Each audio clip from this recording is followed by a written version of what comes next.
तो क्लास 2 दिन हो गई है ना, 2 दिन चलते हुए थोड़ा सा ध्यान देंगे। तो हम लोगों ने शुरू किया है छत्तीसगढ़ का पंचायती राज, है ना। कल की क्लास में हम लोगों ने जाना था कि आखिर पंचायत होता क्या है, ठीक। तो मैंने आपको बताया था कि भाई पंचायत जो है, जो हम गांव में प्रशासन करते हैं, रूरल एडमिनिस्ट्रेशन जो है, उसी को हम पंचायती राज बोलते हैं, है ना।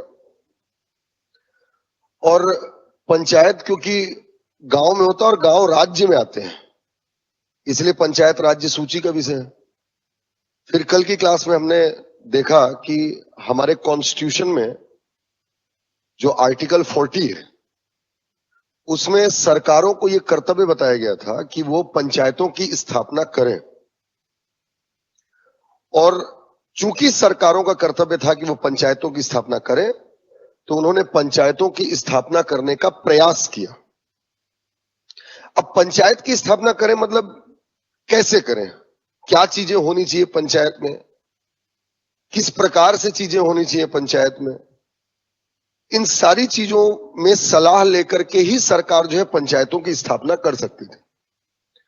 और सरकार ने सलाह लेने के लिए बहुत सारी समितियों का गठन किया। और कल की क्लास में आपको वही बता रहा था कि पंचायतों की स्थापना करने के लिए कौन कौन सी समितियों का गठन किया गया। तो मैंने आपको बताया था बैग्स टी, है ना, चाय का थैला, BAGS T। बी से बलवंत राय मेहता समिति, ए से अशोक राय मेहता समिति, जी से GVK राव समिति, ठीक, एस से सिंघवी समिति, टी से थुंगन समिति। तो ये आपका समितियां थी, ठीक। इन्हीं समितियों को आज हमको डिटेल करना है। चलिए ध्यान दीजिए। तो वो जो समितियां थी उसमें सबसे पहली समिति हम देखते हैं, और सबसे पहली समिति आपका बलवंत राय मेहता समिति। बलवंत राय मेहता समिति या बलवंत राय मेहता कमेटी। देखिए, बलवंत राय मेहता समिति, शॉर्ट में BRM भी बोलते हैं अपन, बलवंत राय मेहता। अच्छा, बलवंत राय मेहता समिति का गठन अगर देखें तो बलवंत राय मेहता समिति का गठन जो है वो जनवरी 1957 में हुआ था, ठीक है। In January 1957 the Balwant Rai Mehta committee was constituted, जनवरी 1957 में। और बलवंत राय मेहता समिति ने अपनी रिपोर्ट या अपनी सिफारिश जो है भारत सरकार को सौंप दी थी 24 नवंबर 1957 को, ठीक। 24 नवंबर 1957 को बलवंत राय मेहता समिति ने अपनी रिपोर्ट सौंप दी थी, ठीक है। अगर विषय देखें कि ये जो बलवंत राय मेहता समिति का गठन किस विषय पर हुआ था, on which subject this committee was formulated, किस विषय पर गठन हुआ था, तो आपको मैंने कल बताया था कि पंचायतों की स्थापना की सिफारिश से जुड़ी समितियां हैं। याद रखें, बलवंत राय मेहता समिति पंचायतों के स्थापना की सिफारिश जरूर की थी, लेकिन पंचायत के विषय पर गठित समिति नहीं थी। मैं आपको पूरी कहानी बताता हूं, बस आप ध्यान सुनते चले। बलवंत राय मेहता समिति का गठन हुआ था सामुदायिक विकास कार्यक्रमों की समीक्षा के लिए। सामुदायिक विकास कार्यक्रमों एवं एक और था राष्ट्रीय विस्तार कार्यक्रम, ठीक। इन दो कार्यक्रमों की समीक्षा के लिए इस समिति का गठन हुआ था। सामुदायिक विकास कार्यक्रम 1952 में शुरू हुआ था और राष्ट्रीय विस्तार कार्यक्रम 1953 में शुरू हुआ था, 1953 में। अब मैं आपको कहानी सुनाता हूं, आप समझे, ठीक। ये जो बलवंत राय मेहता कमेटी थी, बलवंत राय मेहता समिति एग्जाम में पूछता है कि ये किस विषय पर गठित समिति थी। तो याद रखें, जो सबसे प्राइम पूछेगा वो यही है, सामुदायिक विकास कार्यक्रम। तो बलवंत राय मेहता समिति का गठन सामुदायिक विकास कार्यक्रमों की समीक्षा के लिए हुआ था। Basically this committee was formulated to review the community development programme. ठीक है, basically this committee was formulated to review the community development programme and national extension programme. राष्ट्रीय विस्तार कार्यक्रम, कम्युनिटी डेवलपमेंट प्रोग्राम, सामुदायिक विकास कार्यक्रम और राष्ट्रीय विस्तार कार्यक्रम, नेशनल एक्सटेंशन प्रोग्राम। क्वेश्चन ये भी पूछता है कि सामुदायिक विकास कार्यक्रमों की शुरुआत कब हुई थी। तो याद रखें 1952 में। और राष्ट्रीय विस्तार कार्यक्रम, नेशनल एक्सटेंशन सर्विसेज या नेशनल एक्सटेंशन प्रोग्राम, इसकी शुरुआत कब हुई थी। तो एक साल बाद 1953 में। ये सब एग्जामिनेशन में फैक्ट जो है वो पूछे जाते हैं। अब मैं आपको इसके बारे में समझाता हूं। सामुदायिक विकास कार्यक्रम क्या थे, इसको मैं आपको समझा रहा हूं। जैसा कि कल की क्लास में मैंने आपको बताया था कि हमारे देश में पहली बार सरकार जो बनी थी, जिसको भारत की जनता ने चुना था, वो 1952 में ही बनी थी। याद है, 13 मई 1952। 1952 में ही लोकसभा के चुनाव हुए। और जब 1952 में लोकसभा के चुनाव हुए तो 1952 में ही हमें हमारी सरकार जो है, चुनी हुई सरकार मिली थी। मेरी बात समझ रहे हैं? तो जैसे ही हमारे पास सरकार आई, चुनी हुई सरकार हमको मिली, तो अब उस सरकार को चाहिए था कि वो भारत का विकास करे, है ना। They need to develop India. उनको भारत का विकास करना था। मेरी बात समझ पा रहे हैं? और पहली बार सरकार बनी थी, कोई आइडिया नहीं था कि कैसे विकास किया जा सकता है। तो जब हमें कोई आइडिया नहीं है तो हम देखते हैं ना कि हमसे पहले लोगों ने कैसे किया होगा, और उसको देख करके फिर हम आगे बढ़ने का प्रयास करते हैं। तो 1952 में जैसे ही हमारी सरकार बनी तो हमने सोचा कि भाई कौन सा ऐसा देश है जो बहुत बेहतरीन विकास किया है।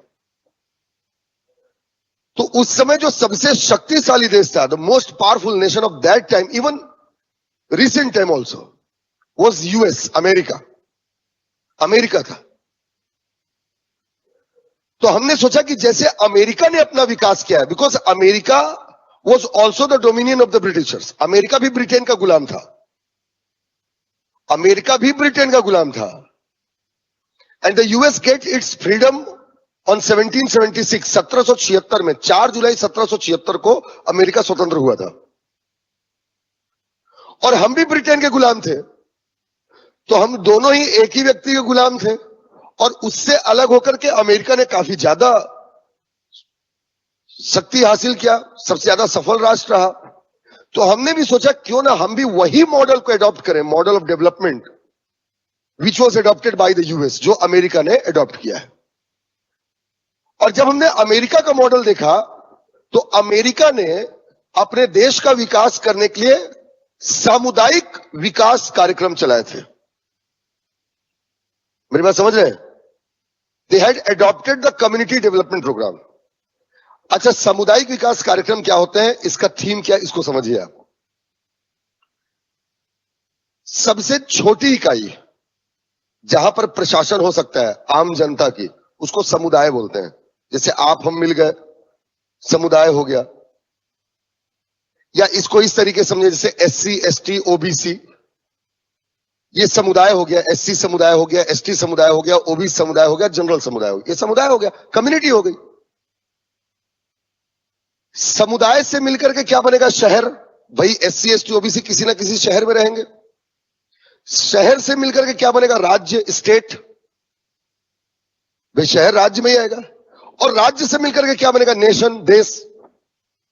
तो अमेरिका ने क्या किया, एकदम grass root level, they started developing their communities first. उन्होंने अपने समुदायों का विकास करना शुरू किया, यानी आम जनता का। समुदाय से क्या विकास हुआ? शहर का, शहर से राज्य का, और राज्य से देश का। मेरी बात समझ रहे हैं? सामुदायिक विकास कार्यक्रम मतलब एकदम जमीनी स्तर से विकास करना।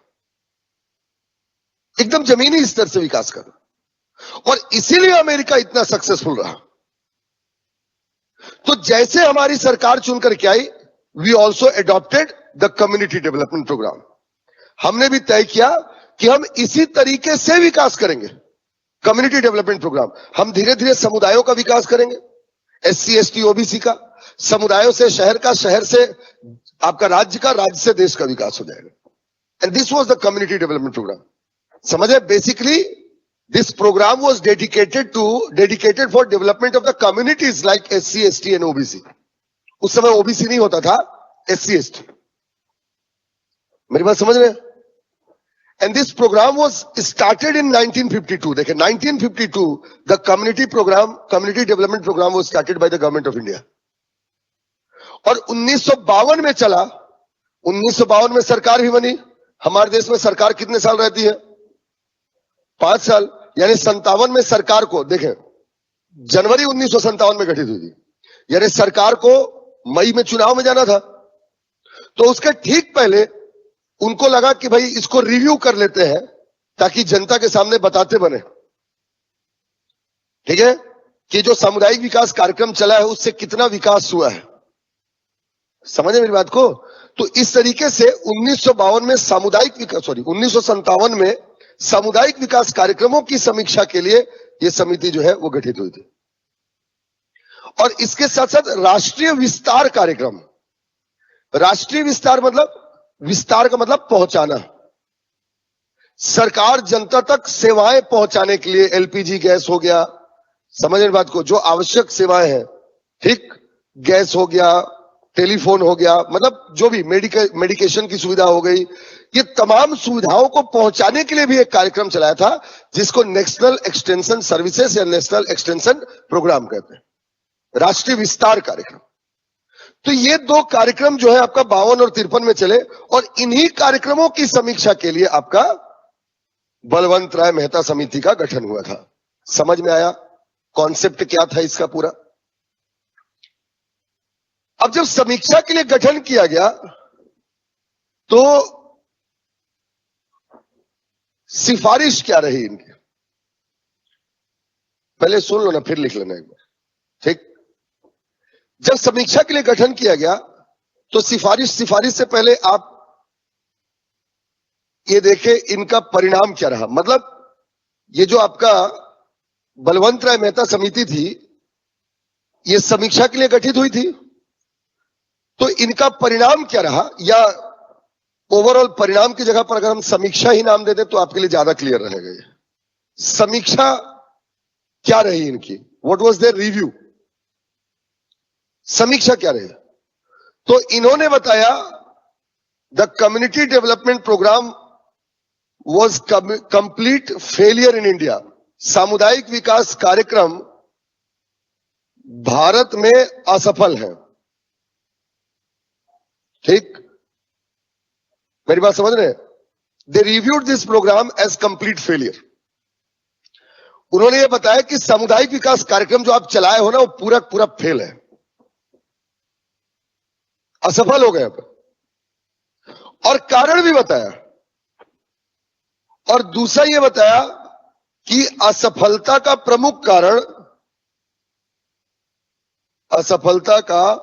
प्रमुख कारण जन भागीदारी का ना होना है,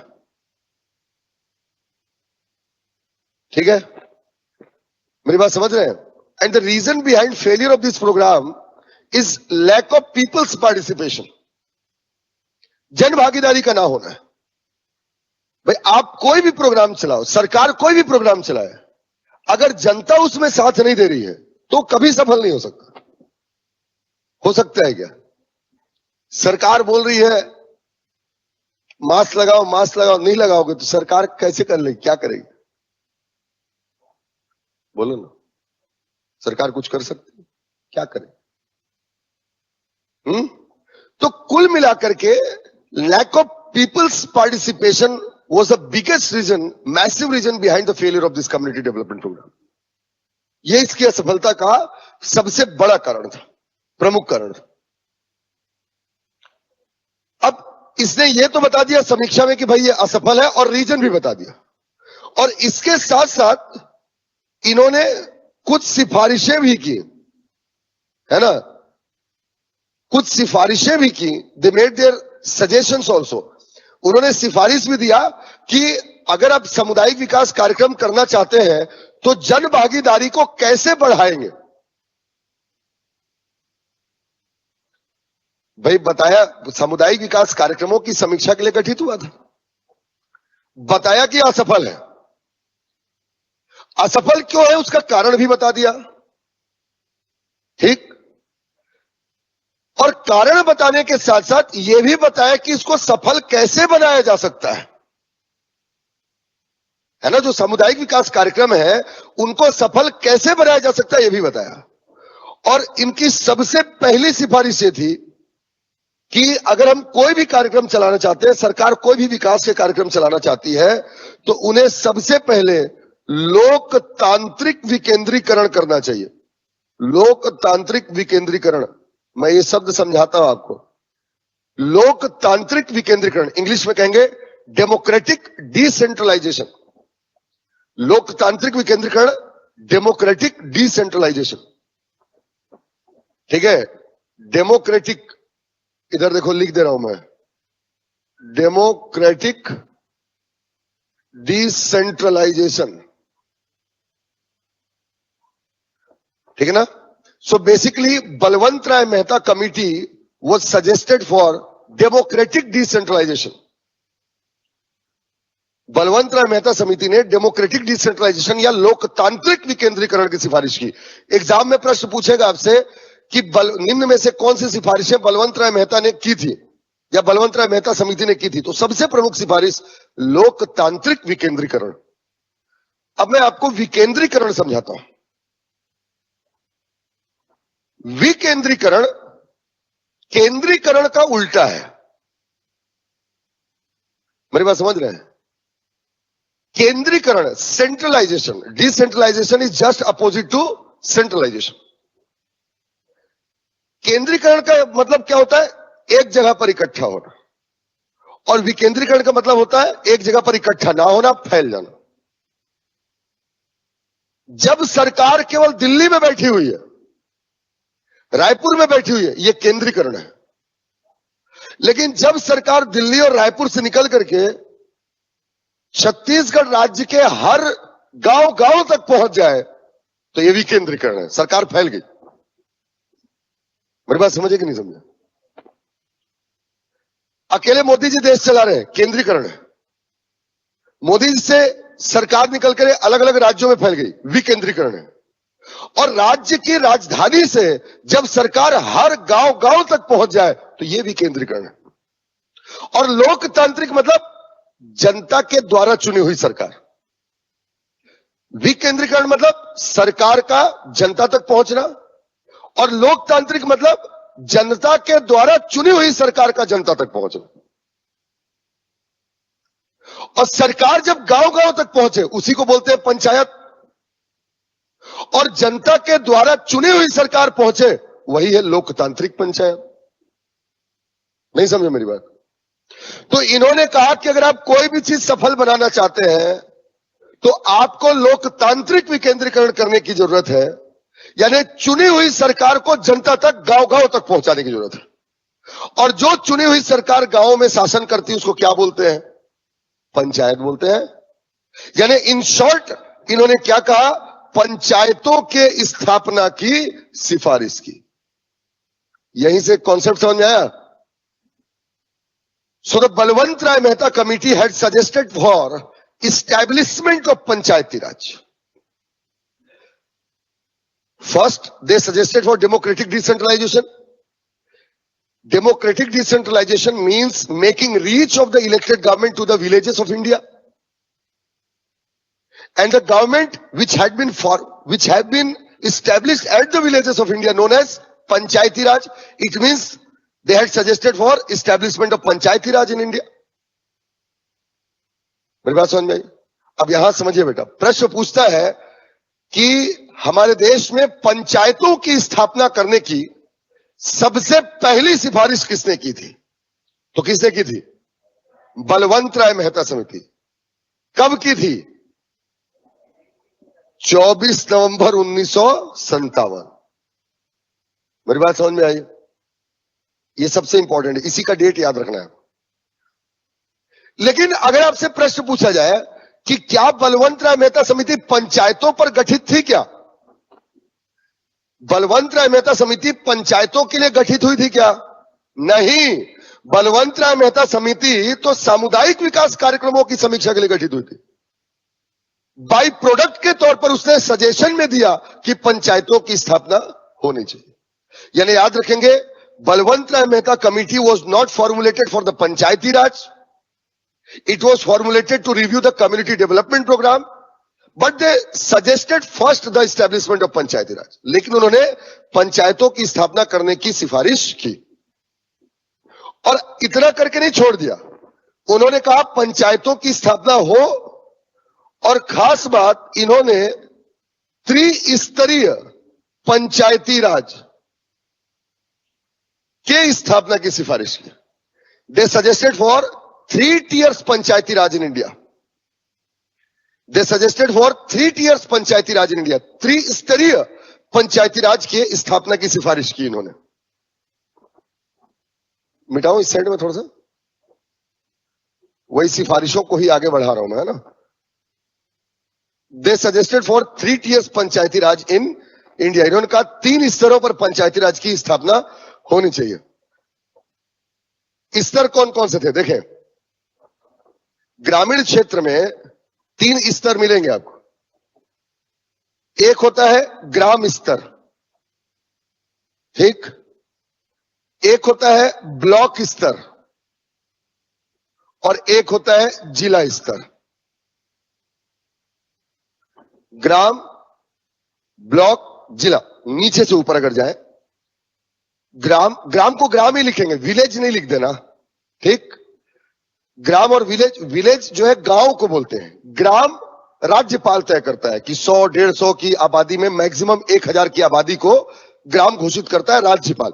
सो gram is a terminology, GRAM, gram. Don't write it village, ठीक है। ग्राम टर्मिनोलॉजी। ब्लॉक, ब्लॉक को हम विकास खंड कहते हैं हिंदी में, इंग्लिश में ब्लॉक कहते हैं, ठीक है। और सबसे ऊपर होता है जिला। मेरी बात समझ रहे हैं? उन्होंने कहा कि पंचायत की स्थापना होगी और त्रिस्तरीय होगी। 3 स्तरों पर पंचायती राज की स्थापना होनी चाहिए। ये 3 स्तर कौन होंगे? जिला, ब्लॉक, ग्राम। और नाम भी बताया क्या रखेंगे। ग्राम स्तर पर जो पंचायतों की स्थापना होगी उसे कहा जाएगा ग्राम पंचायत, ठीक। आप सुनते भी है ग्राम पंचायत। ब्लॉक लेवल पर जो पंचायतों की स्थापना होगी उसे कहा जाएगा पंचायत समिति, ठीक। और जो जिला स्तर पर पंचायतों की स्थापना होगी उसे कहा जाएगा जिला परिषद, ठीक है। नाम भी बताया उन्होंने कि ग्राम स्तर पर ग्राम पंचायत, इंग्लिश में भी वैसे ही लिखेंगे, एट ग्राम लेवल ग्राम पंचायत। ब्लॉक लेवल पर, विकास खंड स्तर पर क्या नाम बताया उन्होंने? पंचायत समितियां। आज इसी को आप जनपद पंचायत बोलते हैं छत्तीसगढ़ में, समझ में? पंचायत समिति, पंचायत कमिटी। और जिला स्तर पर जिला परिषद, डिस्ट्रिक्ट काउंसिल। जिला स्तर पर जिला परिषद होगा, डिस्ट्रिक्ट काउंसिल। ये 3 स्तरों की उन्होंने सिफारिश की। जिला पर जिला परिषद, ब्लॉक पर पंचायत समिति और ग्राम में ग्राम पंचायत। इन्होंने बताया कि जो पंचायत समिति होगी ये कार्यकारी होगी, एग्जीक्यूटिव। कार्यकारी, एग्जीक्यूटिव। एग्जीक्यूटिव कहने का मतलब यह है कि गांव के विकास के लिए जो भी काम करना होगा, all the development functioning shall be performed by the panchayat committees. ये जो पंचायत समितियां होंगी ये क्या करेंगी? पूरा विकास के कार्य करेंगे। गांव में कुछ भी करना है, सड़क बनवाना है, लाइटिंग करना है, सीवरेज बनवाना है, कोई भी काम करना है, the executive body will be panchayat committees. At block level, वही सारे काम करेंगे। इसलिए देखो, विकास उसी समय से ब्लॉक को हिंदी में विकास खंड कहा जाता है। जिसको विकास का कार्य दिया गया है वो खंड जो विकास करेगा उसको विकास खंड कहा है। इसलिए उसको ब्लॉक के विकास खंड हम आज भी बोलते हैं। शहर में हम उसी को तहसील बोल देते हैं। विकास खंड गांव में, शहर में तहसील। तहसील एक फारसी शब्द होता है जिसका अर्थ होता है राजस्व या पैसा। तो जो पैसा जो विकसित है वहां से पैसा लेंगे और वहां के पैसा जो विकसित नहीं है वहां पर लगाएंगे, विकास खंड। तो ब्लॉक, शहरों में उसी को तहसील और गांव में उसी को विकास खंड बोलते हैं, ब्लॉक बोलते हैं। तहसील क्यों? क्योंकि वहां से राजस्व आएगा, पैसे आएंगे। और विकास खंड क्यों? क्योंकि वहां का हमको विकास करना है, वो एग्जीक्यूटिव बॉडी होगी वहां की। नहीं आया समझ में? तो ये इस तरीके से पंचायत समिति को कार्यकारी बना दिया, एग्जीक्यूटिव। जबकि जिला परिषद को सलाहकारी, एडवाइजरी, पर्यवेक्षणकारी, सुपरवाइजरी एवं समन्वयक, कोऑर्डिनेटर की भूमिका में रखा है ना। डिस्ट्रिक्ट काउंसिल को क्या बना दिया? एडवाइजरी, सुपरवाइजरी एंड कोऑर्डिनेटर, ठीक है ना। And the role given to the district council, role allocated to the district council by Balwant Rai Mehta committee was advisory, supervisory and coordinator. समझ रहे हैं? The role allocated by Balwant Rai Mehta committee to the district council was advisory, supervisory and coordinator. समझ रहे? सलाहकारी मतलब जिला परिषद क्या करेगी? पंचायत समिति को काम करना है, इसको सलाह देगी।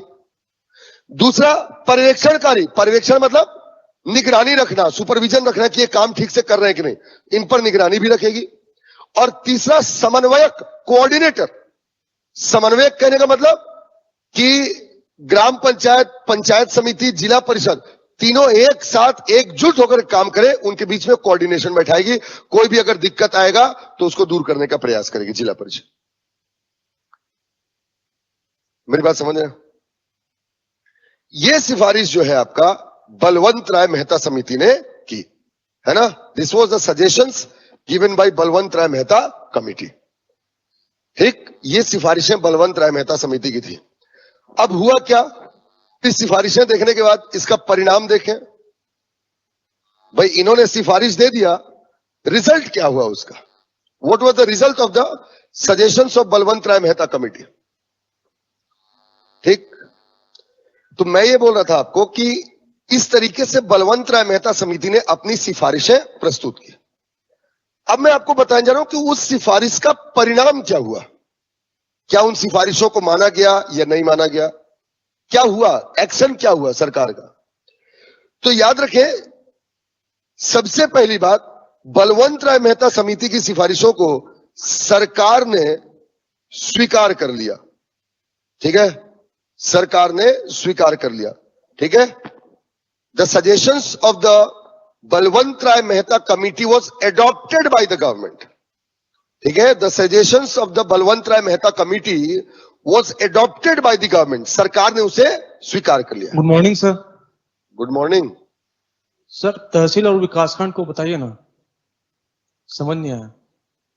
तहसील शहरों में होता है बेटा, मतलब जिले को 3 हिस्सों में बांटा गया है शासन करने के लिए। एक जिला लेवल हो गया, एक तहसील हो गया, मतलब, और एक आपका ग्राम नहीं बोलते हैं उसको, अरे वार्ड। वार्ड वार्ड वार्ड सुने हो ना आप भी, तो किसी वार्ड से ही आते होगे वो। तो शहर में क्या किया गया? शहर में शासन करने के लिए जिला, तहसील और वार्ड में बांट दिया। हर वार्ड से पार्षद होता है, काउंसिलर बोलते हैं उसी को, जो जाकर के नगर निगम में बैठता है, आपके वार्ड की समस्याओं को उठाता है। तो ये शहरों में हो गया। और गांव में क्या हो जाएगा आपका?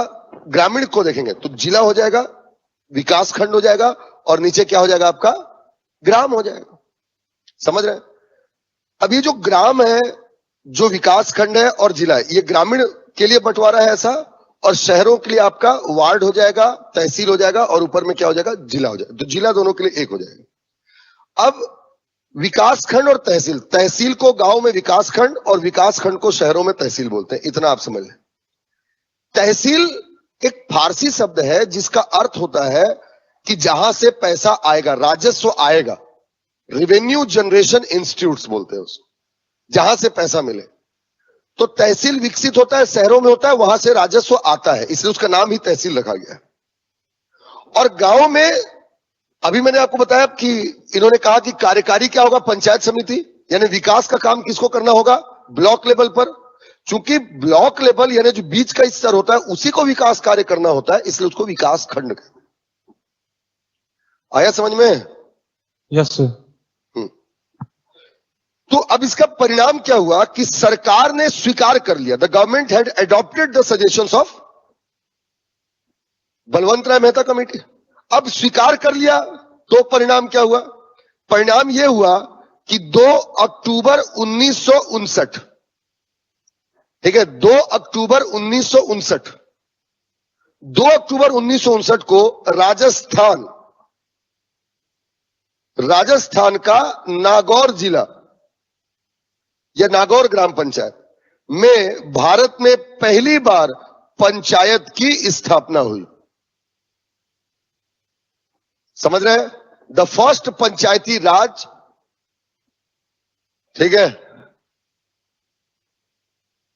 First Panchayati Raj institute was established eight Nagaur, Rajasthan. Bharat में पहली बार जो पंचायत की स्थापना हुई वो आपका कब हुआ? आपका 2 अक्टूबर 1959 को राजस्थान के नागौर जिले में।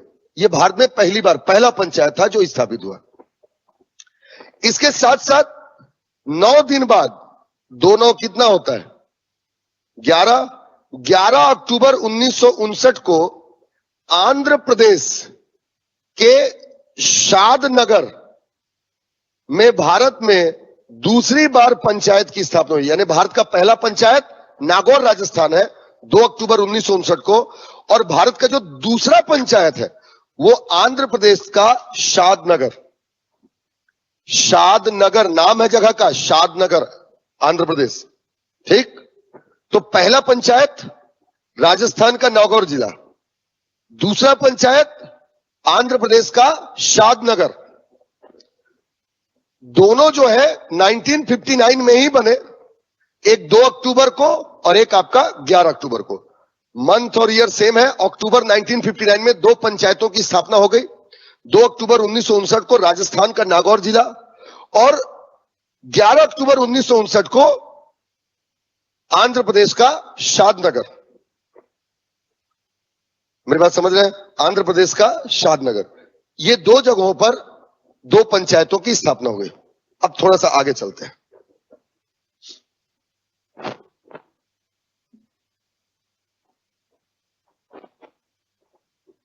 देखें,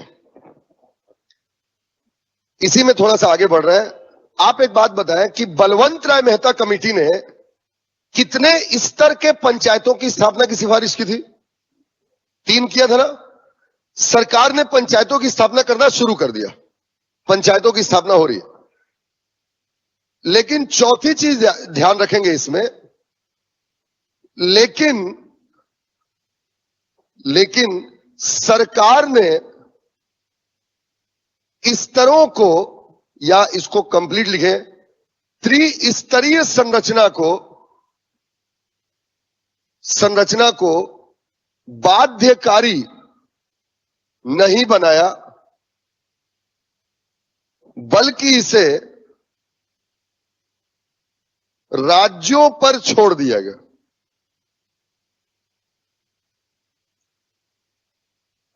ठीक है? जो त्रिस्तरीय संरचना है, उसे राज्यों के लिए बाध्यकारी नहीं बनाया गया। ठीक है? The 3-tier structure was not mandatory for the state. मेरी बात समझ रहे हैं? The 3-tier structure they are not made mandatory by the state. राज्यों के लिए बाध्यकारी नहीं किया गया। Even the structure had to be decided by the states. राज्यों के ऊपर छोड़ दिया गया कि राज्य तय करें कि वो कितने स्तर में पंचायतों की स्थापना करना चाहते हैं। मेरी बात समझ रहे हैं? बलवंत राय मेहता समिति ने कहा कि भाई 3 स्तर होना चाहिए,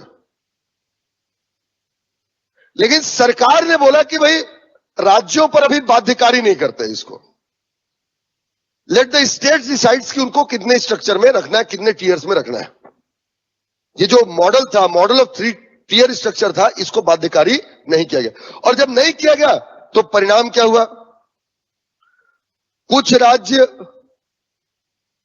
त्रिस्तरीय, कुछ राज्य द्विस्तरीय, कुछ राज्य 4 स्तरीय भी हो गए। ठीक है ना? So as some states had adopted the 3 tiers, some 2 tiers, and some states adopted the 4 tiers of structure of Panchayati Raj as well. कुछ ने 3 स्तर, कुछ ने 2 स्तर और कुछ ने 4 स्तर। 3 स्तर वाले में राजस्थान, मध्य प्रदेश, आंध्र प्रदेश, ये सब राज्य थे। 2 स्तर में तमिलनाडु, 2 स्तर, और 4 स्तर वाला राज्य था पश्चिम बंगाल। ठीक है? 4 tiers structure of the Panchayati Raj was adopted by West Bengal. ठीक है? वेस्ट बंगाल ने 4 tiers जो है वो एडॉप्ट किया था। ठीक? तो 3 tier तो समझ जा रहे हो, जिला परिषद, पंचायत समिति, ग्राम पंचायत, जहां 3 tiers, जैसे राजस्थान में जिला परिषद, पंचायत समिति, ग्राम पंचायत होगा। जहां 2 tiers था वहां जिला परिषद और ग्राम पंचायत, तमिलनाडु। और जहां पर 4 tier था तो ये 3 और 3 के साथ एक और वेस्ट बंगाल में, और उसका नाम था ट्राइबल काउंसिल, जनजातीय परिषद, ट्राइब्स के लिए था। लिखने की जरूरत नहीं, आपको समझाने के लिए मैंने बताया। 3 स्तर में यही 3 आएंगे, 2 स्तर में ऊपर वाला और नीचे वाला, बीच का छोड़ देंगे, और 4 tiers में 3 के साथ एक और ट्राइबल काउंसिल, जनजातीय परिषद। और इस तरीके से भारत में पंचायतों की स्थापना होना शुरू हो गया। ठीक? तो ये था बलवंत राय मेहता कमेटी की सिफारिश है, और इस तरीके से पंचायतों की स्थापना जो है भारत में होना शुरू हुआ। आगे की और अशोक राय मेहता वगैरह समितियां जो है हम पढ़ेंगे सोमवार को, मंडे को। कुछ और डाउट वगैरह हो तो पूछो, अगर इतने में कोई डाउट हो आपको, किसी को भी कोई डाउट है? बिलासपुर, भिलाई, कोई डाउट है? ऑनलाइन जो पढ़ रहे हैं वो कोई डाउट है? पूछे इसको।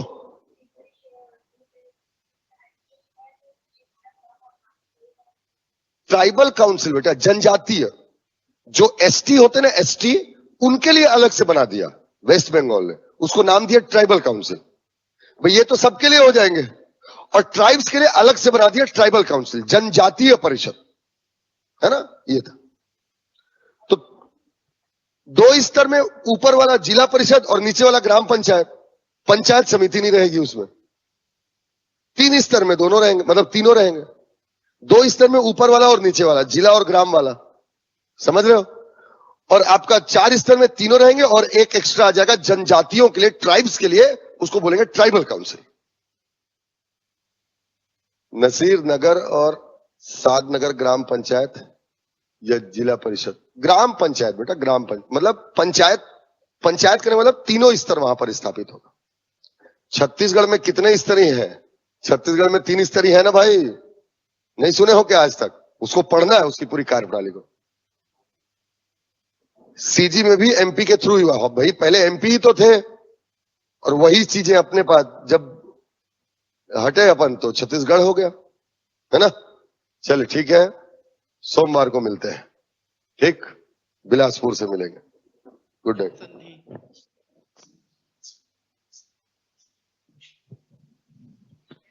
व्यंजन कितने हैं?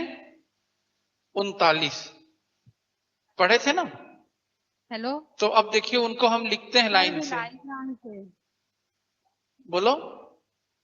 सर संचय को कैसे तोड़ेंगे? वो तो व्यंजन संधि है, अभी बताऊंगा। सबसे पहले आता है कंठव्य। कौन से व्यंजन आएंगे? गुड़ाका का अर्थ क्या है? गुडाका का अर्थ निद्रा। गुडा केस मतलब निद्रा का विजेता। गुडाका धन ईस। गुडाका यानी निद्रा। जो निद्रा को जीत लिया वो गुडा केस है। सर और फ्रोडा को कैसे तोड़ेंगे? किसको? फ्रोडा। नहीं पता, आप बोल क्या रही, नहीं समझ में आ रहा है। सर प्रामेय की मात्रा प्रो, ढक्कन का ढा, प्रौढ़ा। आ की मात्रा। हाँ। प्रौढ़ा बोलना सीखो। प्रौढ़ा ये अपवाद है, अभी बताऊंगा। प्रधन ऊढ़ा, अ और उ मिलकर ओ नहीं औ बना लिए, नियम का अपवाद है। Thank you sir. कंठव्य में लिखिए क, ख, ग, घ और अंगा, ये 5, ये कंठव्य हैं। फिर कंठव्य का मतलब आवाज गले से आ रही है। फिर च वर्ग है, ये तालव्य हैं। जीभ ऊपर उठेगी और तालू की तरफ जाएगी। तालू कहां होता है? मसूड़े के ऊपर। च, छ, ज, झ, इया, ये तालव्य व्यंजन है।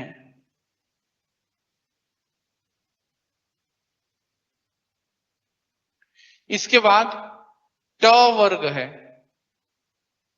जीभ को और ज्यादा मोड़ना है और तालू के लास्ट छोर को छूना है। मूर्धा मतलब चोटी, शिखर।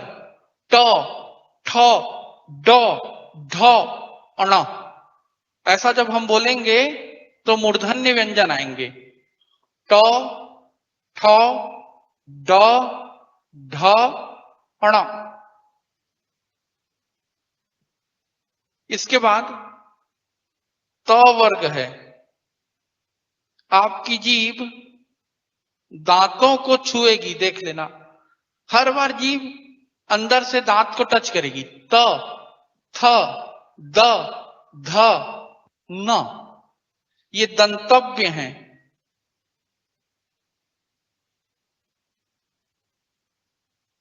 इसके बाद प वर्ग, आपके दोनों ओठ आपस में चिपक जाएंगे।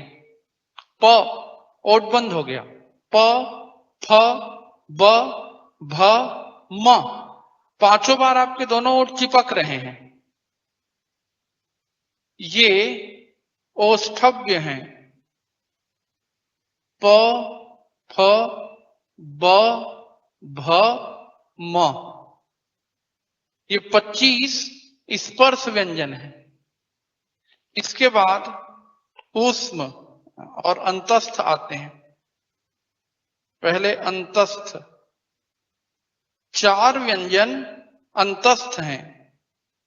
य, र, ल और व। आपने देखा ही है, ये स्वरों से बन रहे थे। ल को छोड़ दें तो, इसलिए इन्हें अंतस्थ कहा गया।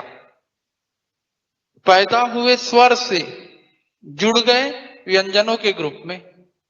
फिर इसके बाद ऊष्म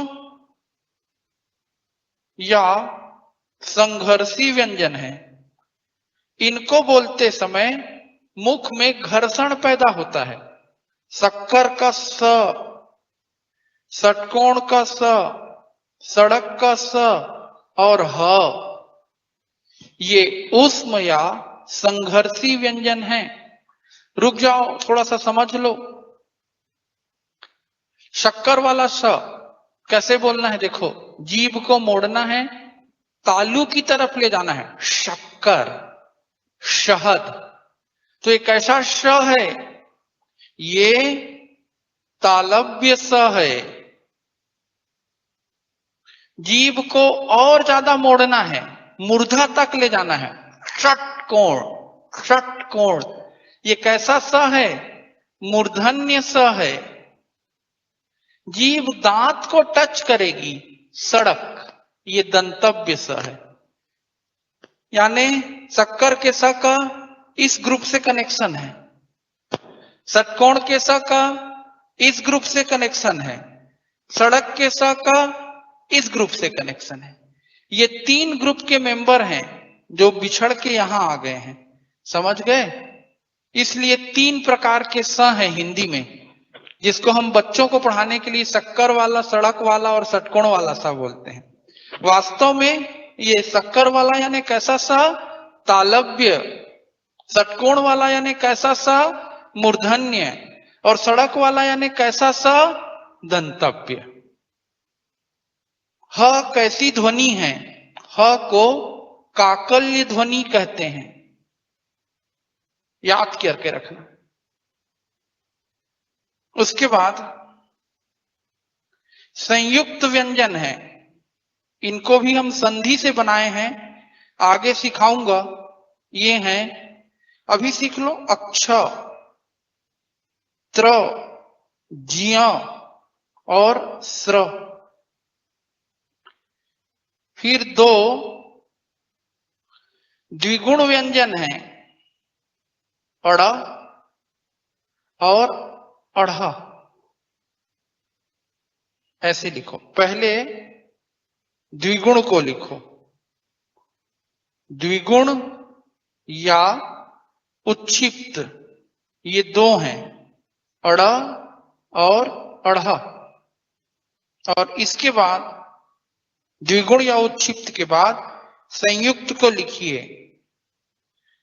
संयुक्त व्यंजन 4 हैं, अक्ष, त्र, ज्ञ और स्र। अब देखो व्यंजन कितने हो रहे हैं? 25। 25 कैसे हुए? ये समझ गए ना? स्पर्श व्यंजनों का कितना ग्रुप है? 5 का ग्रुप है। हर ग्रुप में कितने व्यंजन हैं? 5। 5 पंचे 25। उसके बाद 4 अंतस्थ, 4 ऊष्म, 25, 4 9, 4 33। ये मूल हैं, मूल व्यंजन। कितने हैं भाई? 33, 33। लेकिन आज की डेट में द्विगुण को भी मूल व्यंजन में जोड़ देते हैं, नए रिसर्च में। ये भी हिंदी के ही अपने व्यंजन है, बाहर से नहीं आए हैं। तो ऑप्शन में 33 और 2 35। मूल व्यंजन बोलेगा तो या तो 33 लेना या 35। मूल व्यंजन कितने हैं? या तो 33 या 35। और 4 को और जोड़ दोगे, धन 4, तो 39 कुल व्यंजन है। समझ गए? टोटल कितने हैं व्यंजन? 39। मूल कितने हैं? 35 या 33। 4 व्यंजन संयुक्त हैं, ये ओरिजिनल नहीं है। क्यों? इसको आप संधि के नियम से देखो। अक्ष ये बना है क धन स से, हलंत लगा रहेगा क में। ऑप्शन में देख लेना, क्षत्रिय की स्पेलिंग KSH इसीलिए लेते हैं। अक्षा किन व्यंजनों के मेल से बना है? क और स। क्लियर? वर्णमाला में क के बाद ख, लेकिन शब्दकोश में, डिक्शनरी में क के बाद अक्षा आता है। क ख ग घ अंगा बच्चों को पढ़ाते हैं, डिक्शनरी खोलोगे हिंदी का शब्दकोश, ए के बाद बी, पर यहां क के बाद अक्षा आएगा। असली डिक्शनरी स्टैंडर्ड की लोगे तो क्यों आएगा, समझ में आ गया? अक्षा का स्थान किसके बाद है? क के बाद। भले हम यहां लिख रहे हैं स स ह अक्षत्र ज्ञ, ऐसा पढ़े होगे। त्र त्र कैसे बनता है? त आधा र पूरा। त और र की संधि से त्र बना है। ज्या कैसे बनता है? ज आधा इया पूरा। स्र कैसे बनता है? स आधा र पूरा।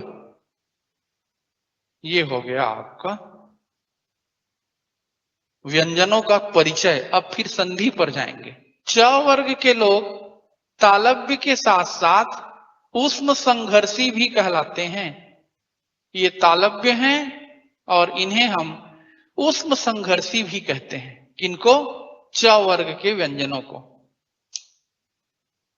अब ये लिख लिए। अब देखो विसर्ग संधि पहले पढ़ेंगे। हेडिंग डालो अपनी कॉपी में, विसर्ग संधि। मैं अपने तरीके से उसके 6 नियम आपको खेल खेल में याद करा रहा हूं। क्रिकेट कितने लोग जानते हो? हाथ उठाओ। नियम नंबर 1, पहले आईपीएल का मैच हो रहा है, बैटिंग करने के लिए क ख उतरे हैं। ठीक, वहां से नियम नंबर 1 बनेगा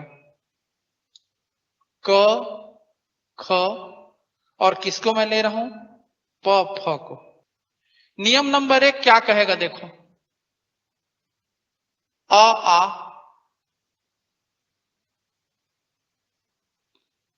कौन सी संधि पढ़ रहे हैं? विसर्ग संधि। अ आ,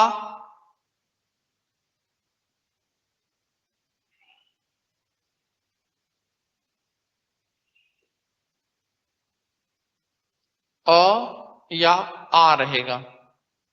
धन विसर्ग रहेगा। धन क ख प फ बराबर विसर्ग अपरिवर्तित।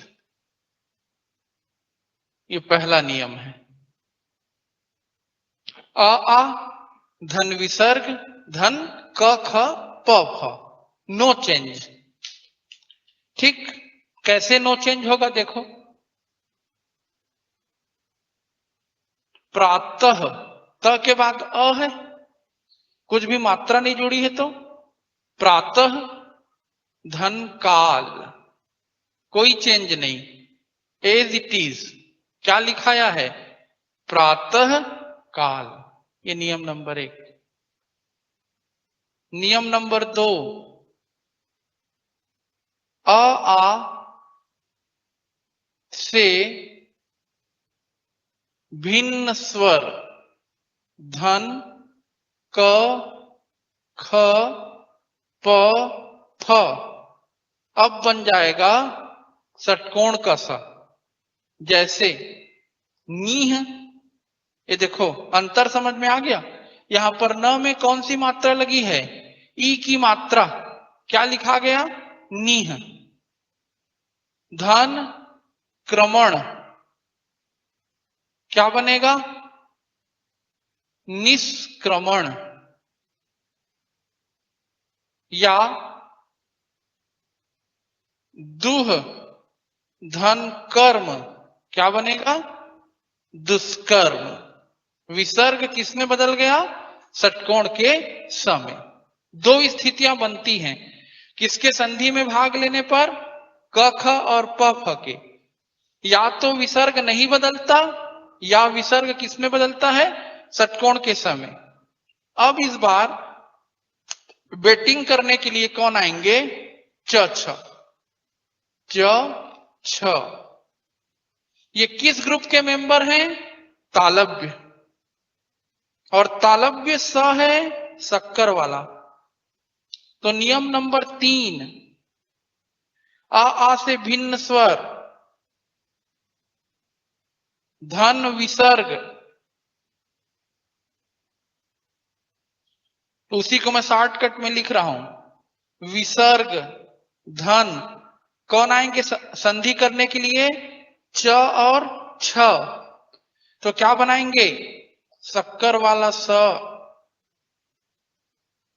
नीह धन चल, क्या बनेगा? निश्चल। नीह धन छल, क्या बनेगा? निश्चल। क्या बन गया? शक्कर का स। क्यों बना? समझ में आ रहा है? इसका और इसका आपस में क्या है? कनेक्शन।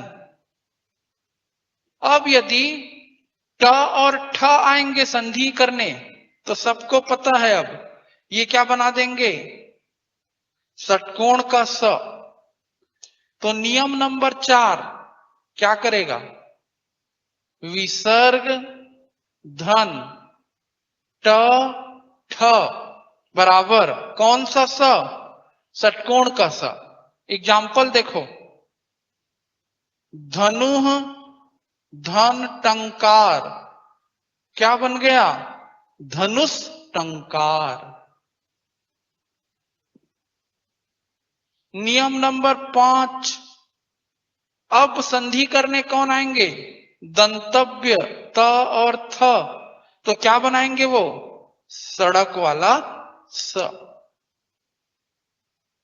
विसर्ग धन त थ बराबर सड़क का स। उदाहरण, नीह धन तार, क्या बन गया भाई? निस्तार। तो इस तरह से सभी टीम के ओपनर बैट्समैन अपना परफॉर्मेंस दे दिए। क ख च छ ट ठ त थ प फ दे दिए। अब कौन बच गए?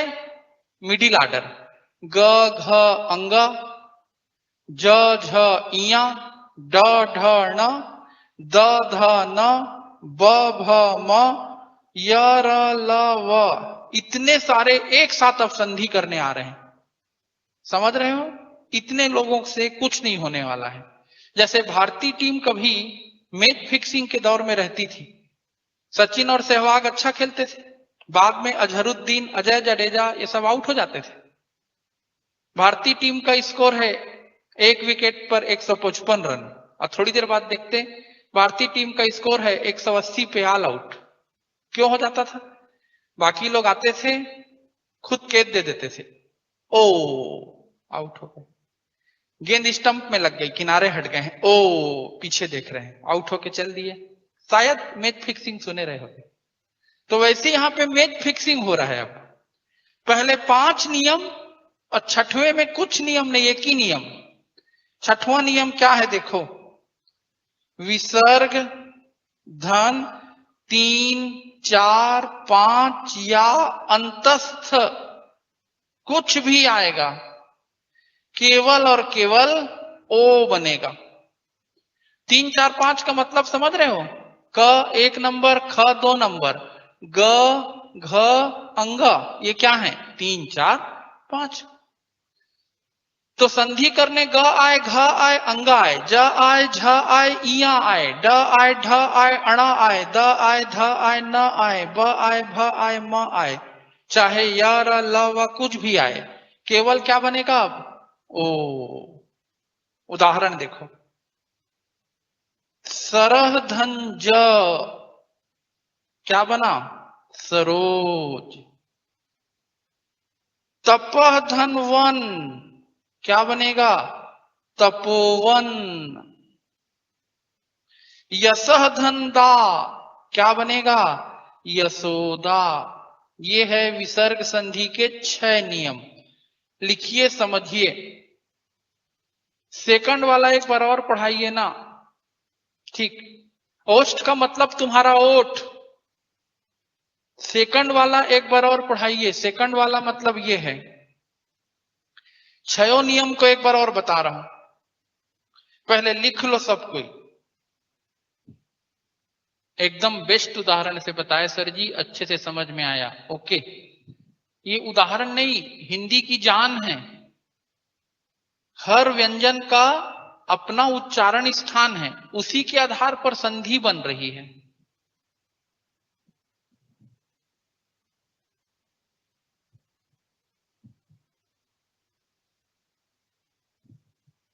देखते हैं आगे एक बार और रिपीट करता हूं धीरे धीरे, आपको पूरा समझ में आ जाएगा। ये देखिए आईपीएल का मैच हो रहा है, बॉलिंग करने के लिए कौन आए हैं? ओपनर बॉलर आ। बैटिंग करने के लिए कौन आए हैं? ओपनर बैट्समैन क ख प फ।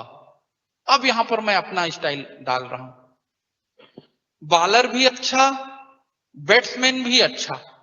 तो क्रिकेट में क्या होता है? न विकेट गिरता न रन बनता, मेडन ओवर कहलाता है। सारे लड़की लोग खेल को पढ़ना स्टार्ट करो आज से, रोज एक एक खेल के बारे में बताओगे। मेंस में स्पोर्ट्स का पेपर है एक, और तुम लोग स्पोर्ट्स में थोड़ा जोजवी टाइप होते हो, स्पोर्ट्स पे ध्यान देना। तो यदि बॉलर भी अच्छा, बैट्समैन भी अच्छा, मेडन ओवर, वैसी बॉलर अच्छा, बैट्समैन अच्छा, विसर्ग अपरिवर्तित, नो चेंज। प्रातः धन काल एज इट इज, प्रातः काल। अधः धन पतन, no change, as it is. क्या बना? अधः पतन। ये पहला नंबर। अब उसके बाद बॉलर चेंज हो गया, ओपनर बॉलर चला गया, आ से भिन्न स्वर, मतलब आ से भिन्न यानी ई उ ए कुछ भी अब आएंगे, और उसके साथ यदि क ख प फ रहेंगे तो अब रन बनेगा। क्या बना? षटकोण का स। प्रैक्टिकल एग्जांपल, आ से भिन्न स्वर क्या है यहां पर? ई है, ई की मात्रा नीह। धन क्रमण, इस बार एज इट इज नहीं रहा, नीह क्रमण नहीं रहा, विसर्ग किसमें बदल गया? षटकोण के समय, निष्क्रमण। ओके, उ आ गया बॉलिंग करने, स्पिनर। दुह धन कर्म, विसर्ग किसमें बदल गया? षटकोण के समय, दुष्कर्म। तो ये पहला और दूसरा नियम हुआ। कौन कौन अपना परफॉर्मेंस दिखा दिए? क ख प फ। अब बैटिंग करने कौन आ गया? विराट कोहली, मध्य क्रम में, या जो भी समझो, च छ। तो विराट कोहली जब बैटिंग करता है तो गेंद को किधर मारता है? जिधर अनुष्का बैठी रहती है स्टेडियम में, देखे हो कभी? भले चाहे आउट हो जाए। तो वैसी छ छ जब बैटिंग करने आएंगे तो किधर खेलेंगे? अपने ग्रुप के मेंबर की तरफ। च छ कौन सा स बनाएंगे? तालव्य। दोनों का संबंध तालु से है। तालु, तालु समझ गए? चालू नहीं बोल रहा हूं। दोनों का संबंध किससे है? तालु से। इसलिए यदि च छ संधि में भाग लेंगे तो शक्कर का स, नीह धन चल, निश्चल, नीह धन छल, निश्चल। सब में आ से भिन्न स्वर है। बुक को ध्यान से 5 बार पढ़ना घर जाके, अब कोई भी ग्रामर बुक उठा के। और जब च छ शक्कर वाला स बनाएंगे तो ट ठ कौन सा स बनाएंगे? षटकोण वाला। धनु धन टंकार, धनुष टंकार। तो जब ट ठ षटकोण वाला स बनाएंगे तो त थ दंतव्य है, इसलिए कौन सा स बनाएंगे? ये दांत वाला स। नीह धन तार, क्या बना? निस्तार। तो ये सभी टीम के नंबर 1 और 2 के लोगों का संधि हुआ। अब कौन खेलेगा? 3 4 5, 3 4 5, 3 4 5, 3 4 5, 3 4 5 और यह लव। ये बहुत महान है। ये यदि संधि में भाग लेते हैं तो सब के सब ओ बनाते हैं। सरह धंज सरोज, मनः धंज मनोज, यशः धंदा यशोदा, यशः धनधरा यशोधरा, तपः धनवन तपोवन, यशः धन गान यशोगान, अधः धन गति। ये देखो अधोगति। अंतर समझ में आ रहा है प्यारे बच्चों? अधः धन पतन, अधोपतन नहीं, अधः पतन, यहां प था, यहां पर ग आया 3 नंबर का, अधोगति बना दिया। ये 6 नियम हुए।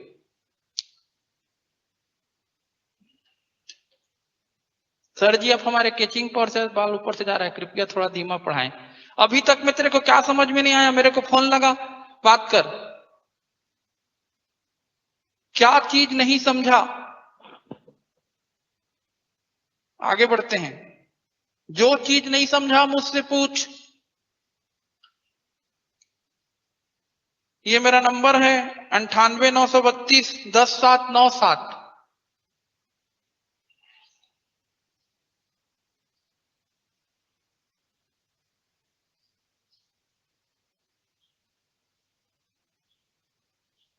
बिना डर के फोन लगा, डांटूंगा नहीं, बताऊंगा। ये मेरा नंबर।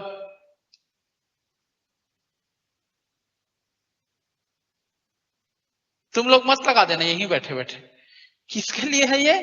ऑनलाइन वालों के लिए। तुम लोग सामने पूछो, है ना भाई? कहां करो? यहां।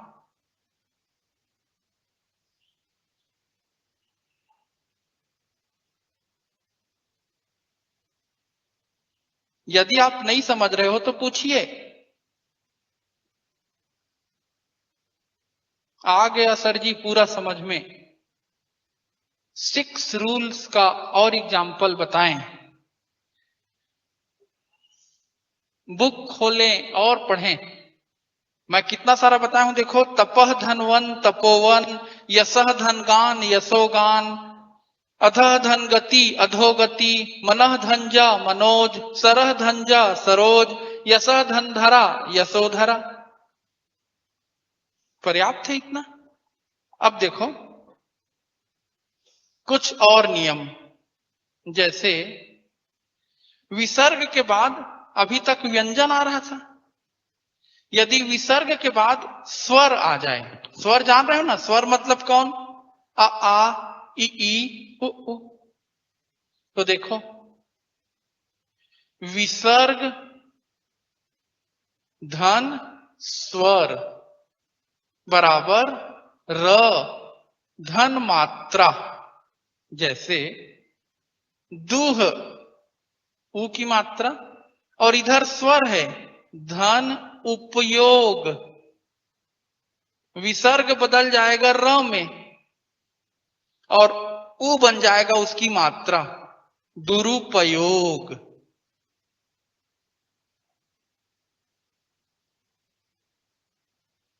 नीह धन उपाय। विसर्ग बदल जाएगा र में, ऊ बन जाएगी मात्रा, क्या बनेगा? निरुपाय।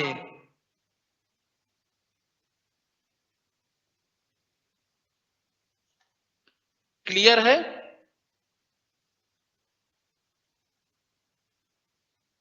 विसर्ग धन स्वर बराबर र धन मात्रा, र धन मात्रा।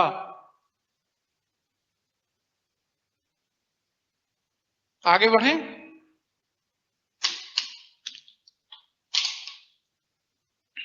आगे फिर बढ़िए।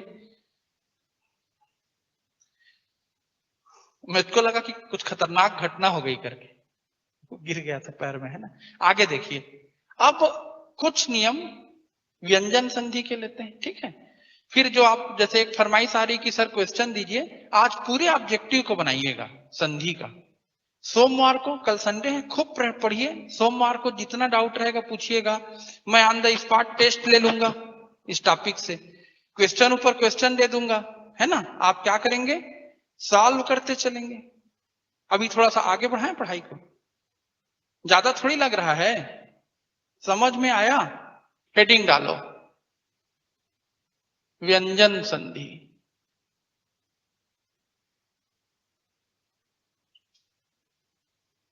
अपने डॉक्टर से बीमारी छुपाओगे तो कहां इलाज पाओगे? समझ रहे हो? बाद में बदनाम करोगे, तिवारी सर जल्दी जल्दी पढ़ा दिए, तो क्या मिलेगा? समझ रहे हो कि नहीं? अभी मुझसे जैसा चाहे बात कर लो, बाद में हल्ला करने में कुछ मिलेगा नहीं। समझ में आया? पक्का? ठीक। ज्यादा लग रहा है सर, एक जने बोला। दूसरा बोल रहा है पढ़ाइए सर। कितने लोग पढ़ना चाहते हो? अभी हाथ उठाओ। सब पढ़ना चाह रहे हैं। तू मैनेज कर भाई। 100 लोग पढ़ रहे हैं, पढ़ना चाह रहे हैं लगभग यहाँ पे। चलिए, व्यंजन संधि नियम नंबर 1, इसको बोलते हैं हमारी भाषा में 1-3 का नियम।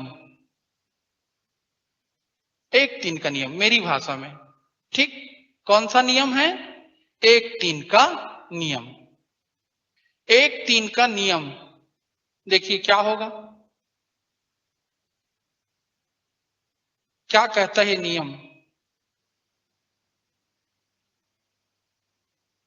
किसी वर्ग का, अभी कौन सी हेडिंग है? लिखो कॉपी में, व्यंजन संधि। कौन सा नियम चल रहा है? 1-3 का नियम। किसी वर्ग का पहला व्यंजन धन कोई भी स्वर या व्यंजन म न को छोड़कर बराबर तीसरा व्यंजन। क्या क्या लिखा है, ऐसे लगेगा। और सरल करते हैं। 1 प्लस समथिंग नॉट मन। म और न को संधि में भाग नहीं लेना है, इज इक्वल टू 3 ऑफ 1। अभी भी समझ में नहीं आ रहा है? और बता रहा हूं सरल करके। पहला कौन सा ग्रुप था? क ख ग घ अंगा, तो क। दूसरा ग्रुप कौन सा है? च छ ज झ इया, तो च। तीसरा ग्रुप कौन सा है? ट ठ ड ढ ण, तो ट। चौथा ग्रुप कौन सा है? त थ द ध न। पांचवा ग्रुप कौन सा है? प फ ब भ म। कच ट त प, कच ट त प अपने वर्ग के क्या है ये? पहले व्यंजन। इसके साथ समथिंग को ले आओ, कुछ भी ले आओ। किसको बस नहीं लाना है? म और न को मत आने देना, मन को रोक के रखो। तो ये किसमें चेंज हो जाएंगे? तीसरे व्यंजन में। क किसमें बदलेगा? क ख ग, ग में। च किसमें बदलेगा? बोलो। च छ ज में। पहले वर्णमाला तो याद कर लेना आज घर जाके। ट किसमें बदलेगा? ट ठ ड, ड में। त किसमें बदलेगा? त थ द में। प किसमें बदलेगा? प फ भ। अब बोलो, नहीं समझे हो तो पूछो, और एग्जाम्पल लिख रहा हूं। क च ट त प किसमें चेंज हो जाएंगे? ग ज ड द ब में। एग्जाम्पल देखो। दिक, ये देखो क है। धन अंबर, अब अच्छे से समझ में आएगा। बोलो, क किसमें बदलेगा? ग में। दिक धन अंबर क्या बनेगा? दिगंबर। च अच धन अंत, बोलो क्या बनेगा?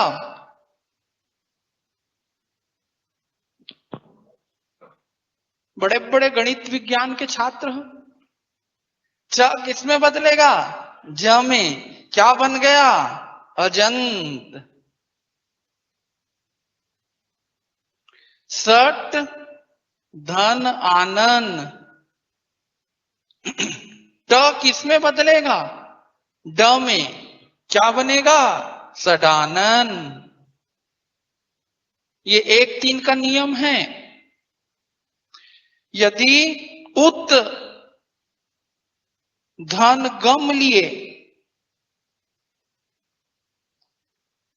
त किसमें बदलेगा? द में। क्या बनेगा? उद्गम। अब ये आधा क्यों लिखाया? क्योंकि यहां पर स्वर नहीं था, यहां पर आधा ग था, अ उसको पूरा कर दिया। यहां पर आधा ज था, अ उसको पूरा कर दिया। यहां पर आधा ड है, आ उसको पूरा बना के गायब हो गया। यहां पर आधा द बना, ग के तरफ से सपोर्ट नहीं मिला, तो उद्गम रहा। अप धन ज, प किसमें बदलेगा? ब में। क्या बनेगा? अब ज। यह है नियम नंबर 1। इस नियम से कुछ नहीं समझ पा रहे हो, पूछ सकते हो।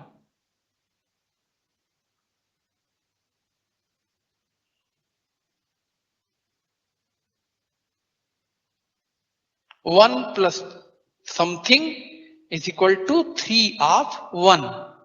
पहला व्यंजन अपने वर्ग के तीसरे व्यंजन में बदल जाता है। ये व्यंजन संधि का नियम नंबर 1 है। इस नियम में क्या शर्त है? म और न को संधि में भाग लेने नहीं देना है।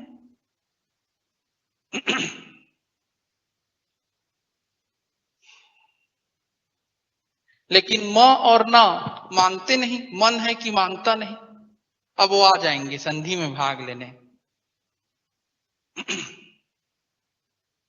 तब क्या होगा देखिए, 1 प्लस मन, 1 प्लस मन इज इक्वल टू 5 ऑफ 1। वो 1 3 का नियम था, ये कहलाएगा 1 5 का नियम। जैसे वाक धनमय, संधि करने कौन आ गया? म। अब क जो है ग में नहीं बदलेगा। क वर्ग का तीसरा व्यंजन क्या है? ग। क ख ग। पांचवा व्यंजन क्या है? अंगा। क ख ग घ अंगा। तो क किस में बदल गया? अंगा में, वांग में। समझ रहे हो? उदधन नति, अब उदनति नहीं होगा, त किस में बदल जाएगा? पांचवें व्यंजन में। त थ द ध न, क्या बन जाएगा? उन्नति।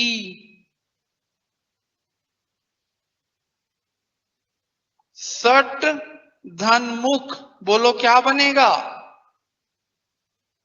षडमुख नहीं बनेगा, क्या बनेगा? षणमुख।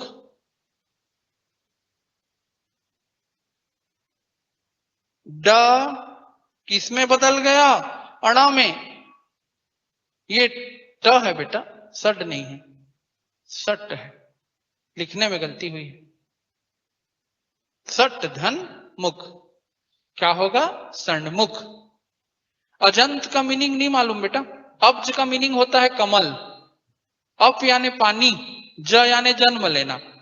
जिसका पानी से जन्म हुआ वो अब्ज है, कमल, मोती, मछली। अब देखो, म प्लस समथिंग, यदि म के साथ कोई संधि करने आ गया तो म क्या करता है? उसी ग्रुप का पांचवा व्यंजन बन जाता है, is equal to 5 of something. उदाहरण देखो, अलम धनकार, म के सामने क है। क वर्ग का पांचवा व्यंजन क्या है? क ख ग घ अंगा। म किस में बदल गया? अंगा में। अलंकार, चाहो तो बिंदु लगा के लिख लो। पम धनचम, च वर्ग का पांचवा व्यंजन क्या है?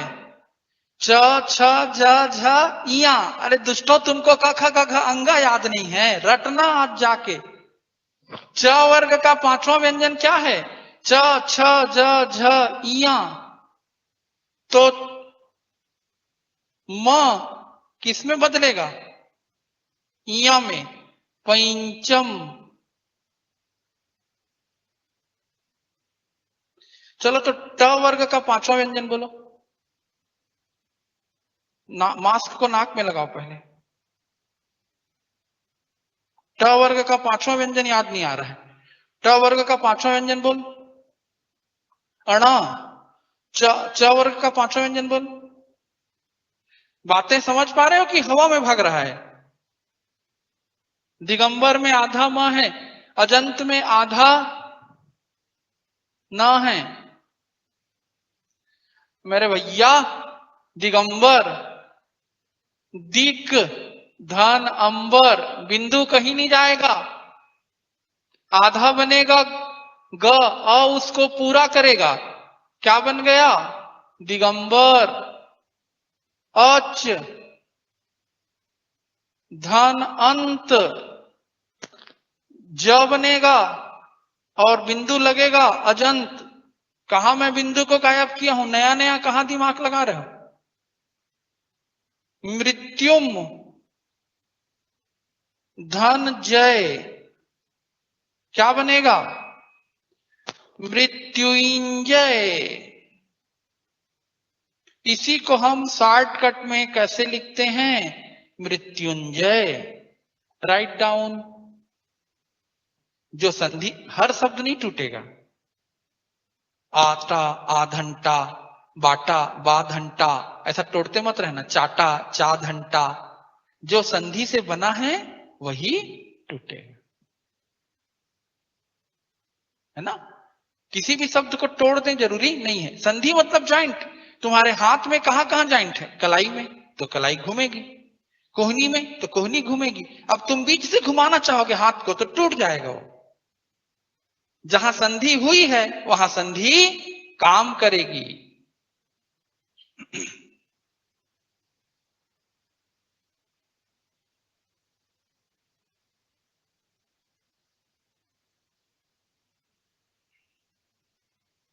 कोई भी नियम नहीं समझ में आ रहा है? पूछिए।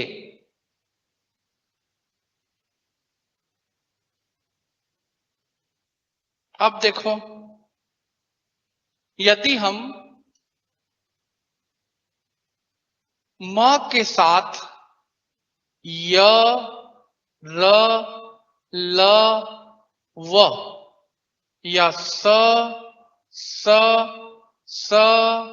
ह इसको लेके आएंगे तो पांचवा अक्षर तो इनके पास है ही नहीं है। या र, ल, व, स और ह, तो म बिंदु में ही बदलेगा। यहां पर हम पंचमाक्षर या बिंदु लिख रहे थे, यहां पर केवल बिंदु। देखो, सम, धन, यम, क्या बनेगा? संयम। सम, धन, सय, क्या बनेगा? संशय। सम, धन, हार, क्या बनेगा? संहार। ये ऐसा है, ये म का नियम है। अलंकार का मतलब आभूषण। अलम, धन, कार। म के सामने क है तो म अंगा में बदला था, डायरेक्ट बिंदु में नहीं बदला था। क वर्ग का पांचवा व्यंजन, क, ख, ग, घ, अंगा। चाहे तो इस पंचमाक्षर के बदले हम बिंदु लगा सकते हैं। इसी बिंदु को अनुस्वार कहते हैं। इसका आधा चंद्र बिंदु होता है। अलम, धन, कार, क्या बना? अलंकार। कुछ और नियम देखिए। अब डायरेक्ट नियम से ही समझते हैं। त के सामने जो भी व्यंजन आता है त अपने आप को उसी में बदल लेता है। ये देखो, उत धन ज्वल, त के सामने ज है, त बदल गया ज में, उज्ज्वल। उत धन डयन, त के सामने क्या है, ड है, त बदल गया ड में, उड्डयन। ऐसा भी लिख सकते हैं। शरत धन चंद्र,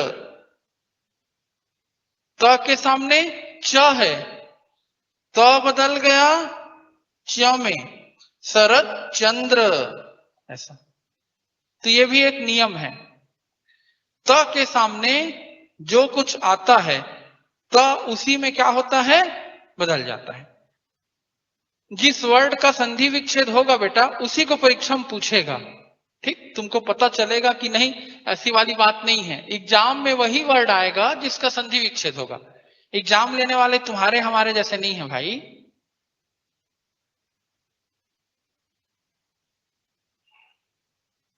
वो उसी वर्ड को देंगे जिसका संधि विच्छेद होगा। कुछ भी दे देंगे तो थोड़ी होगा। बच्चा का संधि विच्छेद करो, बच धन चा, ऐसा थोड़ी करोगे। मामा का संधि विच्छेद करो, मां धन मां, नहीं देंगे भाई, चिंता मत करो। तो देंगे भी तो बनेगा नहीं, है ना। प्रश्न तभी तो सही होगा जब उसका उत्तर भी होना चाहिए। पक्षिन धन राज, इसको न का लोप कहते हैं।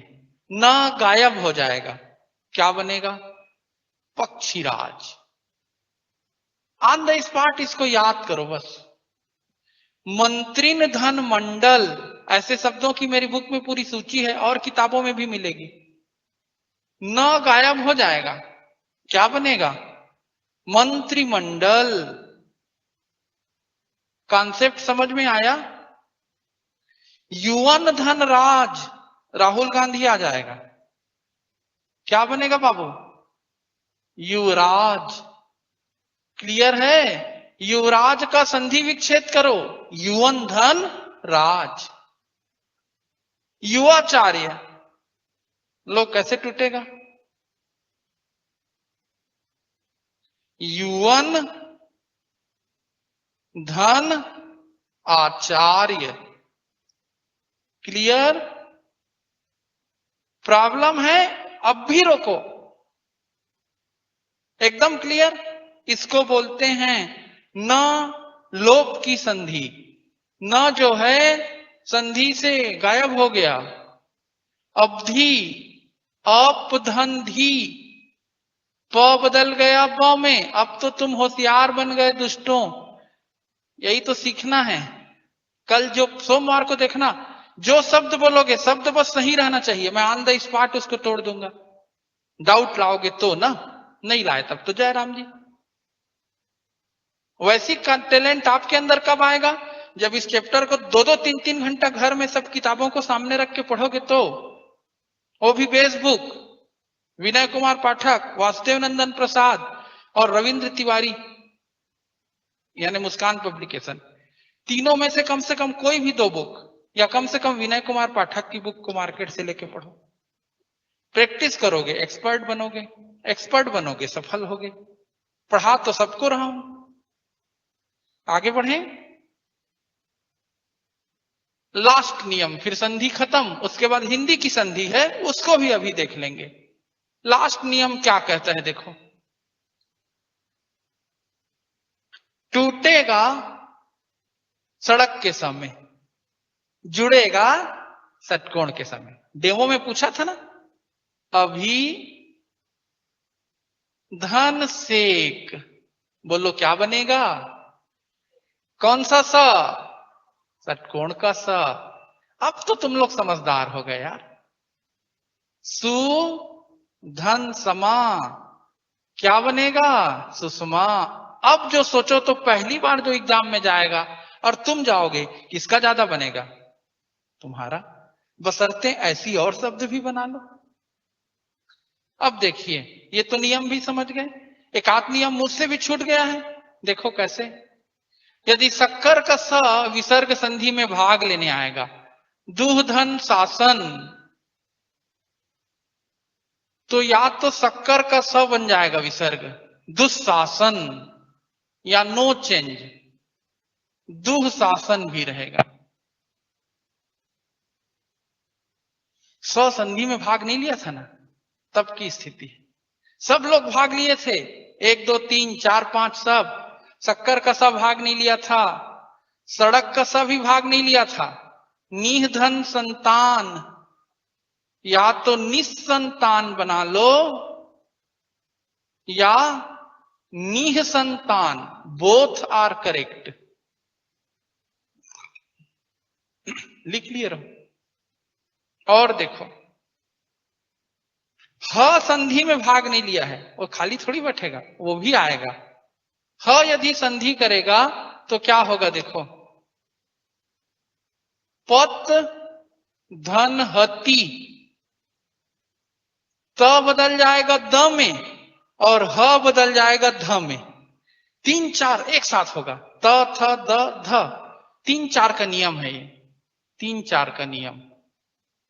देखो कैसे होगा, प अपनी जगह है, त बदलेगा द में, ह बदलेगा ध में, पद्धति।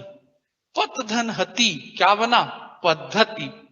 एक साथ कैसे लिखते हैं, पद्धति। उत्धन हार, बोलो क्या बनेगा, उद्धार। त बदल जाएगा द में, ह बदल जाएगा ध में, उद्धार।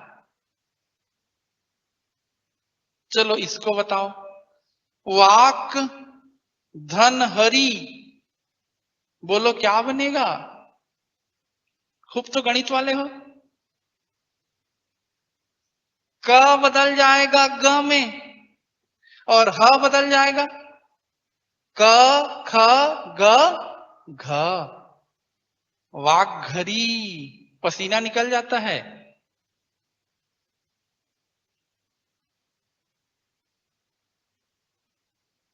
धार्मिक प्रत्यय से बना शब्द है बेटा, प्रत्यय पढ़ाऊंगा। धर्म धनिक धार्मिक, समाज धनिक सामाजिक, वो संधि से नहीं बना है। इसके बाद प्रत्यय पढ़ेंगे बाद में। अब देखिए हिंदी की संधि, दीन धन नाथ। भगवान न तो दीन है न अनाथ है, वो दीनों के नाथ है। बीच में आ जाएगा, क्या बना, दीनानाथ। विश्वधन मित्र, ऋषि विश्वामित्र सारे संसार के अमित्र नहीं मित्र हैं, बीच में आ गया। विश्वधन अमित्र नहीं होगा, विश्वधन मित्र होगा। सत्य धन नाश, जब सत्य का ही नाश हो गया तो क्या हो गया, सत्यानाश हो गया। जब मूसल के समान मोटी मोटी धार वाली पानी की बारिश हुई तो कैसा पानी गिरा, मूसलाधार। ये हिंदी की संधि है। Very interesting. यहां पर कई रोल है, कई मोड है। सबसे अच्छे से मुस्कान पब्लिकेशन में दिया है मेरी बुक में। मार्केट में है नहीं, खत्म हो गई है। जिसके पास होगी, दोस्तों के पास होगी, वो इससे नोट्स बना ले। हॉस्टल में होगी, मांग ले अपने सीनियर लोगों से। जब धन ही क्या बनता है, जब ही। तो तब धन ही क्या बनेगा, तभी। जब ही पढ़ोगे तभी पास होगे। तो कब पढ़ूंगा, तो कब धन ही क्या बनेगा, कभी। ये कौन सा संधि है प्यारे बच्चों, ये हिंदी की संधि कहलाता है। There is no rule and regulation, इन शब्दों को याद करना। हर संधि में अपवाद है, मेरी बुक में पूरी सूची है अपवाद की। ये देखो, पुरह धनकार, पुरहकार नहीं होगा। क ख प फ में विसर्ग अपरिवर्तित रहता है, हम लोग पढ़े थे। लेकिन यहां पर विसर्ग चेंज हो जाएगा, पुरस्कार। ये नियम का अपवाद है, हर नियम में मिलेगा। तिरह धनकार क्या बन जाएगा, तिरस्कार। याद करो, बचपन में पढ़े होगे नमः धन्ते, क्या बनेगा? नमस्ते। यहां पर नियम है, यहां पर दोनों में नियम नहीं है। प्रधन ऊढ़ा, नियम से चलोगे तो अ और उ मिलकर ओ बनाएंगे, लेकिन यहां पर औ हो जा रहा है, प्रौढ़ा। रामधन अयन, अ और अ मिलकर आ बना रहे हैं, लेकिन न जो है वो अण में बदल जा रहा है, रामायण। ये सब नियम का अपवाद है, याद करो। मार्त धन अंड, मार्तांड नहीं होगा, मार्तंड होता है। मार्तंड का मतलब सूर्य। ये सब अपवाद हैं, हर नियम के साथ दिया हुआ है। भाह धन कर, भाकर नहीं होगा, भाकर भी नहीं होगा, क्या बनेगा? भास्कर। भास्कर यानी सूर्य। तो ऐसा अपवाद है बेटा। सर सीजी का संधि रहता है कि नहीं? सीजी में रहता है, लेकिन वो कोई बहुत बड़ा टेक्निकल चीज नहीं है। कुछ कुछ हिंट कर दूंगा मैं सीजी की संधि भी नेक्स्ट लेक्चर में, यानी मंडे को। मंडे आज वैसे संधि समाप्त हो गया, छत्तीसगढ़ी में संधि पढ़ाते समय कुछ चीजें और रिपीट हो जाएंगी, छत्तीसगढ़ी में भी संधि पढ़ लेंगे सोमवार को, याद दिलाना।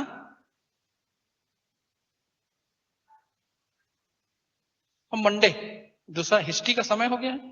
मंडे को आप, मैं रायपुर से लूंगा मंडे क्लास, आप माइक से पूछ लेंगी, डरेंगी थोड़ी। जैसी क्लास में आऊंगा सर नियम 3-4 रिपीट कर दें कर, ओके। कल मतलब मंडे को मिलते हैं, कल तो छुट्टी है, रविवार है।